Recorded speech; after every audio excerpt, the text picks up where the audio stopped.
Welcome to Rally Report 85, and the great news for Metro watchers is that Tony Pond is still motoring, as they say, although unfortunately he stood off on the ice this morning, lost 2 minutes, and Henry Toivonen in the second Lancer has slipped through into the second spot. Indeed, this rally is beginning to have Lancia written all over it, but there is, of course, still a very long way to go indeed, and as Malcolm Wilson put it yesterday, this rally isn't over until they've been through Grisdale in the Lake District, because something always happens there.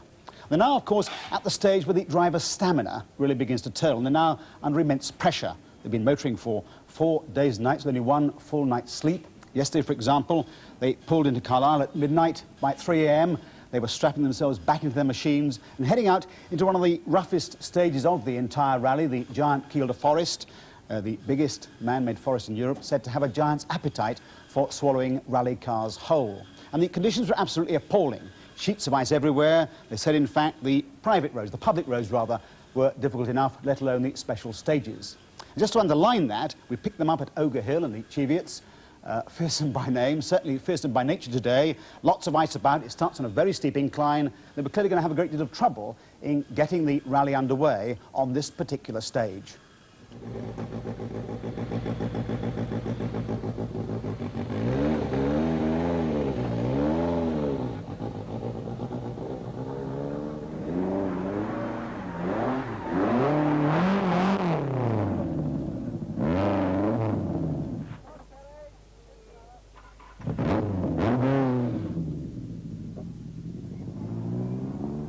Stage commander, you've just closed the stage. Why was that? I've been instructed to from rally headquarters in Nottingham. What's it like actually in the stage? It's very icy and it's very slippery, but in my opinion it is passable. We've had at least 2 course cars have gone through. So how do you feel about that now? Well, I'm extremely upset, not only for the thousands of spectators who've turned up here to see the cars, but for the competitors themselves, because I think they would have really enjoyed this stage. Very challenging.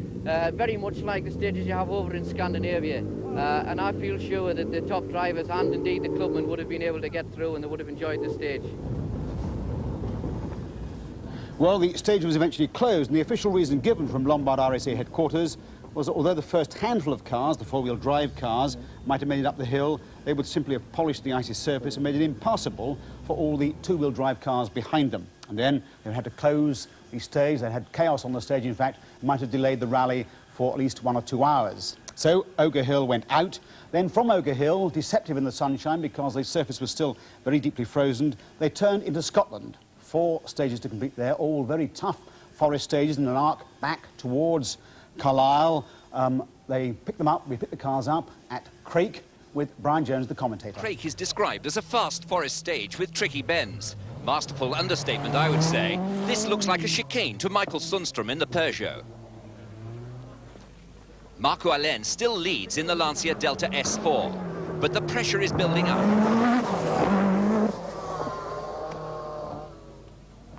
Per Eklund, comparatively calm, continuing in 5th, perhaps waiting for others to fall. Juha Kankkunen in the Toyota Celica is now geared for maximum speed. In these conditions, despite hitting a log at Hamsterley, Toivonen was fastest on that stage, as he is on this one. Desperation for Pond. He slides off on this stage and loses 66 seconds to Henri Toivonen. Number 14. And it's almost as bad for Jimmy Mccray in the Manta 400. He's a lowly 14th fastest here. Andrew Wood and Mike Nicholson in the Astra GTE, second in Group A after the disappearance of Mike Stewart's Vitesse. Rod Millen seems to be coping with these awful conditions in the Mazda. Matt Jonsson's Opel Ascona leads Group A with co-driver Johnny Johnson. Ingvar Carlsen controlling the Mazda. No easy task on these fast, icy stages. Erwin Weber and Gunther Wagner in the Manta 400.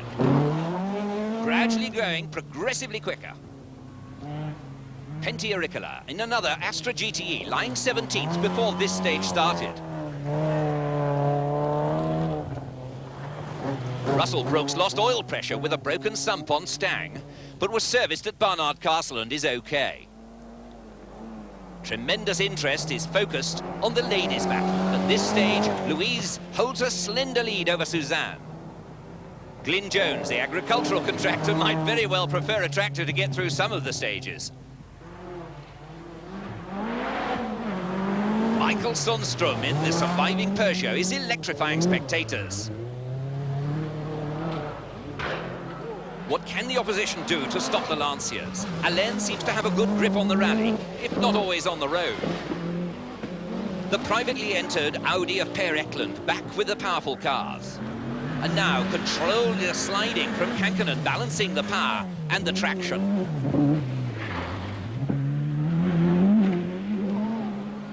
Henry Toivonen. He rolls right over onto his wheels on this stage and continues and only loses 20 seconds. Tony Pond admits after this stage that he can't do anything about the Lanciers at the moment. Terry Cabey shows what it's like on the ice. It doesn't go anywhere except downhill fast. Very frightening, he says. Andrew Wood in the Astra is catching Mats Johnson, only 2.5 minutes behind, or 1 puncture. Rod Millen and Brian Rainbow have an excellent run and are 8th fastest on Castle Orr. Mats Johnson once more, leading the Group A class.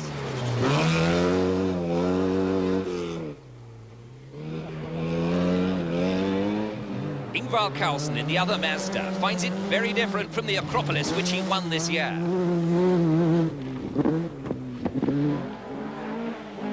Number 16 is this, Erwin Weber and Gunther Wanger, and they're 4th fastest through Castle Orr and seem to be getting quicker. Every spectator should be cheering Brian Wiggins in the little production Astra. He leads the class. Louise Aitken-Walker again. She struggled at Reedsdale, but is now averaging 20th fastest on the last 5 stages. Number 15, Glyn Jones in his Opel Manta.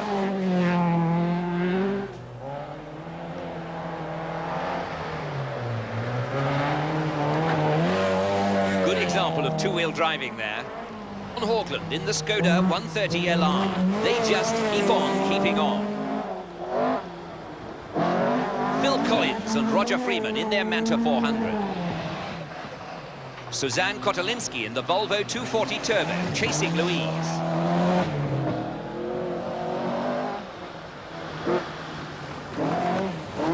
These stages may not look very tricky, but they certainly are. Hard frost into the ground. It's cold and there are very icy sections. The drivers have great difficulty in controlling them, and you can see them exercising that control as they go through this stage. Fast straights followed by corners, and the driver has no idea which way it's going to go.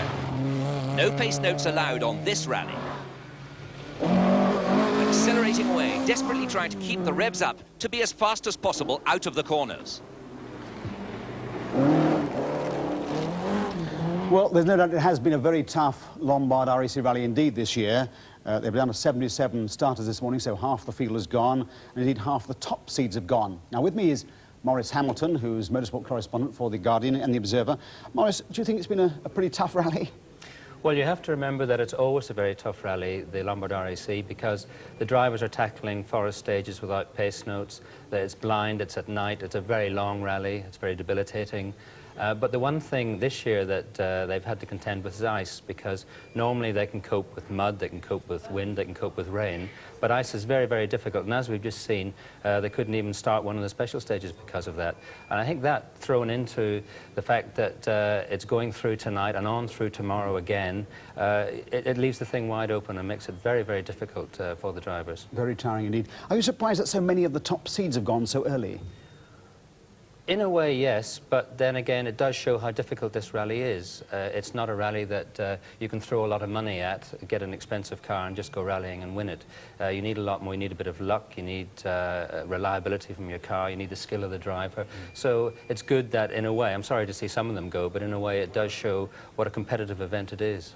Yes, I personally am surprised to see so many of the two-wheel drive cars on the leaderboard. What do you think about the kinds of skills they're showing in these conditions?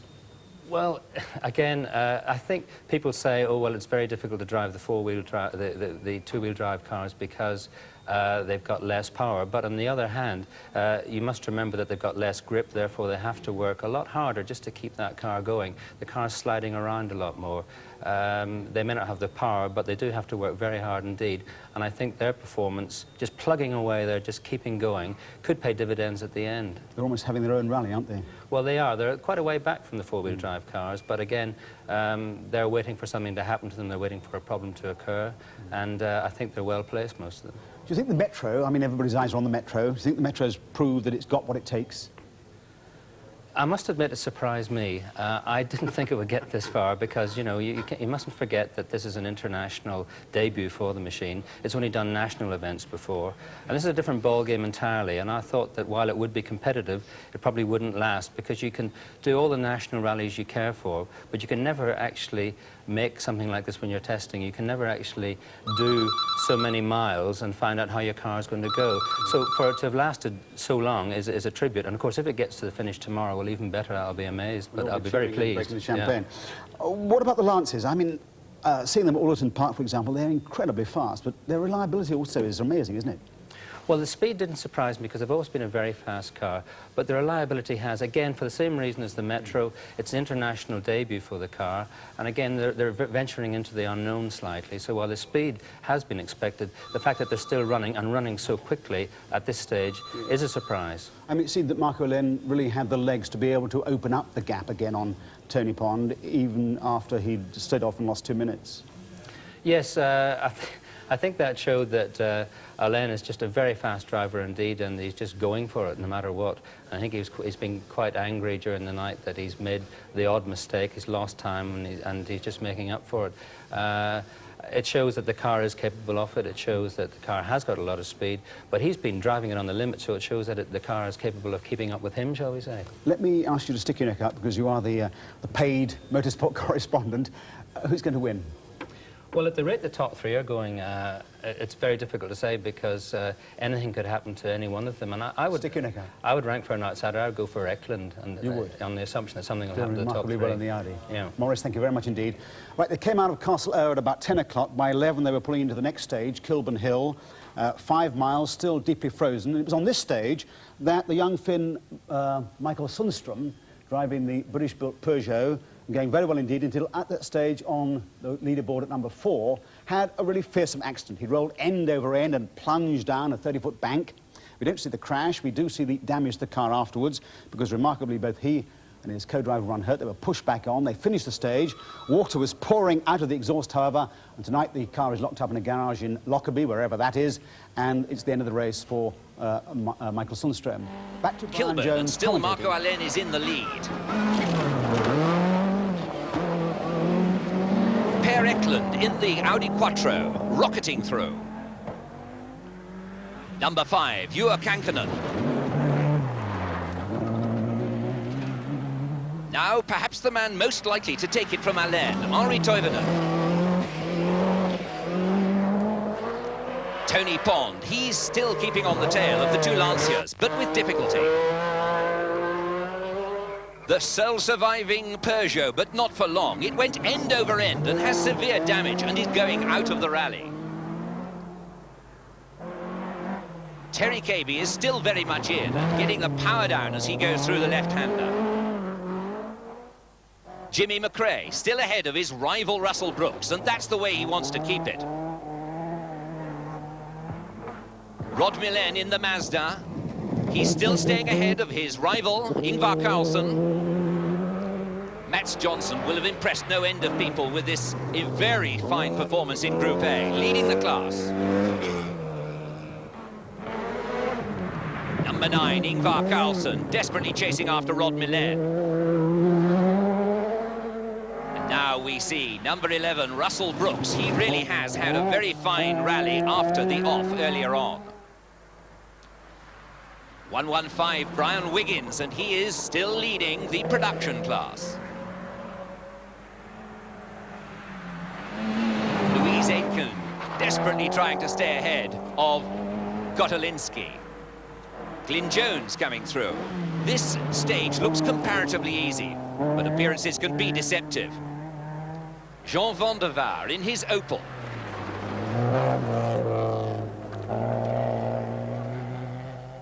John Hogland and Jan Olaf Bolin in the Skoda 130LR. The next stage is Auchencairn, and here we see the rally leader once again, number 3, Marco Allen in the Lancia Delta S4. Look at the power coming down. The back tries to swing out despite the four-wheel drive. But of course he has a major advantage over the two-wheel drive counterparts.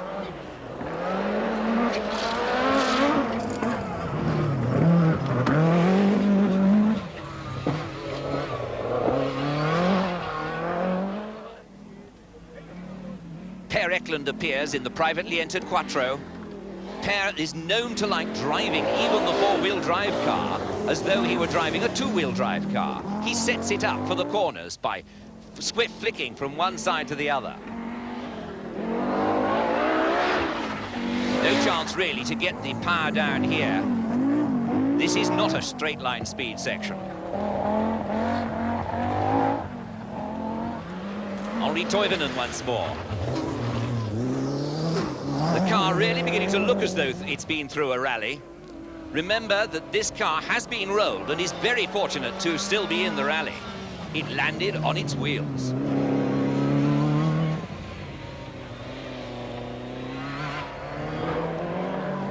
The MG Metro 6R4 of Tony Pond. It really has had a magnificent debut in the Lombard RAC rally.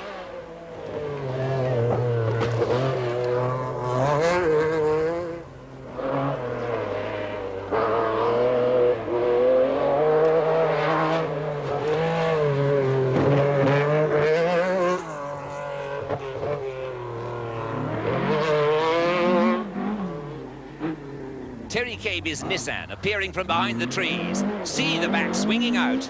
Clear evidence of the fact that this is a two-wheel drive car.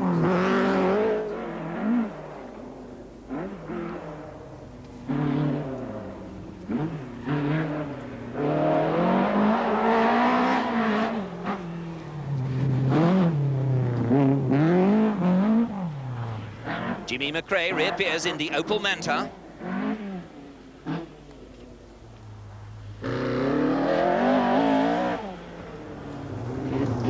Jimmy is still ahead of his rival Russell Brooks, but Brooks is doing everything to close. Number 9, Ingvar Carlsen in the Mazda RX-7.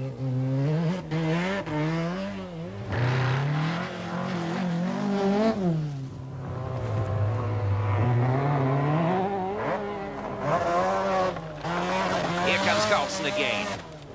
And there's clear evidence of damage to the rear end, but it's not going to stop Ingvar.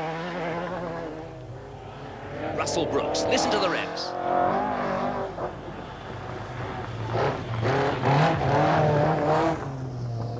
Brooks desperately trying to get the power down.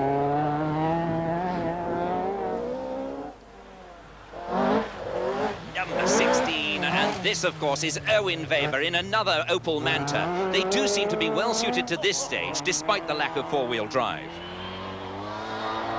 Pentti Aricola. Well, Aricola is a favourite with the British crowds, and he's certainly in fine form on this rally. Marco, can you tell us about the conditions on the stages you've been driving last night and today? Yeah, well, its condition is very bad, you know, and full of ice and snowing and everything, you know, and that's a normal era I see now like in 10 years ago, but that's condition everybody. How dangerous have the conditions been, in your opinion? Very dangerous for me. I have in this car, you know, in Lancia Martini in 430, 450 horsepower and all car, you know, you're not having spikes, you know, you're coming and you're braking as nothing and you go sideways and that's all the time. Your teammate Toivonen has been on his roof. Have you felt close to the edge at times on some of these icy stages? No, I am yesterday accident. I paid 2 minutes 12 or something, Dolby Forest, and you know, that's a very difficult rally like this year, I tell you. Tony, what have conditions been like on the stages today? Absolutely appalling, just terrible. Sheet ice, snow, but compacted. And the difficult thing is sometimes it's very, very quick. where the roads are frozen but the ice hasn't come through, they're very fast, quicker than normal. And then you come around a corner over a brow and there's this super sheet ice. One of them was cancelled. Do you think others perhaps should have been? I don't know really. It's, you start cancelling one, you just cancel a lot, I suppose. But that's the way it goes. Sadly for your British fans, Toivonen's now ahead of you, but the car Yeah. seems to be going beautifully. Any problems? No problems at all with the car. I mean, we did expect him to get in front, but we expect him to have trouble. He keeps being very lucky. How are you feeling now? You look very tired, but have you shaken off the flu? Yeah. Still paying for it a bit, but it's going away. Yes, and what are the prospects for tonight, do you feel? It's going to be survival, really, and anything can still happen. I mean, we find cars off the road all over the place, and we haven't done a spate of them braking for a while, so maybe we'll get a bit more of that. Well, hope the luck hangs with you. Okay. Thank you. Well, the cars rolled into the Parc Fermé in Carlisle about 2 o'clock this afternoon, battered and broken many of them. Toivonen had been off and pushed back on. Mccray had been off at least twice. Pond, as I said, had been off and lost 2 minutes in the ditch. One driver said he'd used the Kielder Forest to collect an early Christmas tree. Well, Sue Baker has been in the Parc Fermé. Let's go over to her right now.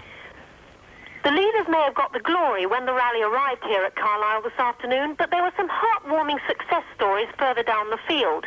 Right at the back, but still going strong, when well over half have already dropped out, is the Larder Reaver of Hampshire motor dealer Alan Waterman and his Army officer co-driver Major Robert Price. It's their first Lombard RAC. Thalidomide victim Ken Ridley, who's a Gateshead postmaster, is also still going strong in his Toyota Corolla in 71st place. The leading lady of the rally is 24-year-old Louise Aitken Walker, the one-time Scottish shepherdess, who's 17th overall in her Peugeot GTI. And my favourite comment on today's slippery going came from Australian driver Pat Messer in another Peugeot, car 109. He said of his performance, Torval and Dean would have been quicker than us on some of these stages. Well, this rally is now entering its moment of truth. 51 stages down, 14 to go. Just over an hour from now, the cars will roll out of the Parc Fermé for an 18-hour stint that will take them back into the Kielder Forest again. Horrors for all that. Up into Scotland, down to the Lake District, before they finish here in Nottingham at about 2 o'clock tomorrow afternoon. 82 cars have gone, so the field is now down to 73. It does look as if Pond is going to concentrate on finishing and perhaps putting sufficient pressure on the lead two Lanciers to hope they make the odd mistake. Toivonen has a bad record this year for going off into the boondocks, and Marco Alen is clearly feeling the pressure. Behind them, the two-wheel drive cars are really having a rally of their own. Juha Kankkunen is doing brilliantly in the Toyota Celica. Already won the Ivory Coast and Safari rallies this year, snapped up by Peugeot for next. Marvellous to see Jimmy Mccray and Russell Brooks on the leaderboard, so close to the finish. As Russell Brooks said earlier on, these cars may not have the power, they certainly have the reliability, and they've certainly proved that. Well, that's really all for tonight. Back tomorrow night at 11:50, so have your cup of cocoa ready. See you then for all the results. Good night.